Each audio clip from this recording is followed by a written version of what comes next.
Terve!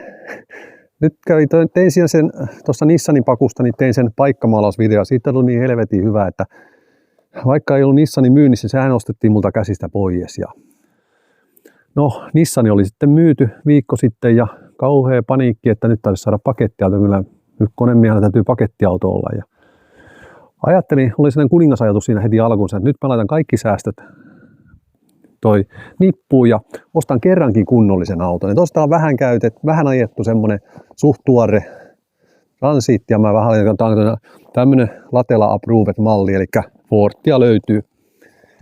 No tosiaan niin mä yritin etsiä sitä kunnollista ja siinä kun mä etsin sitä kunnollista, niin sitten mä yhtäkkiä huomasinkin, että mä olin Huutokauppakomin sivuilla ja aloin sitten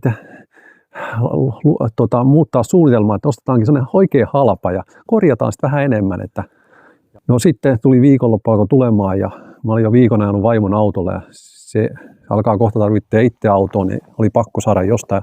No tämmöinen sitten löytyi ja tässähän on tietenkin pieniä koluja, löytyi tuolta kyljestä, jos katsoo, niin se ovi peilaa, mutta nehän näissä pakettiautoissa aina, kun näitä on työkaluja, niin näissä on lommoja.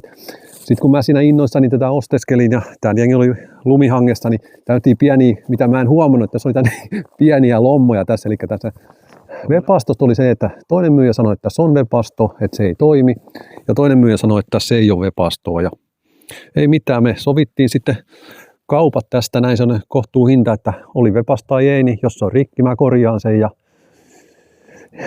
jos se ei ole, niin mä asentelen itse siihen uuden. Ja no, tänä aamuna mä sitten huomasin tuossa, että kyllähän täällä Webasto on mikä jopa toimii. Että muutohan tää on tämmönen pikkasen kolhui saanut, puskuri on niitattu sisään ihan huolella. Siitä vähän puuttuu palasiikin, mutta se ei mun mene ole haittaa.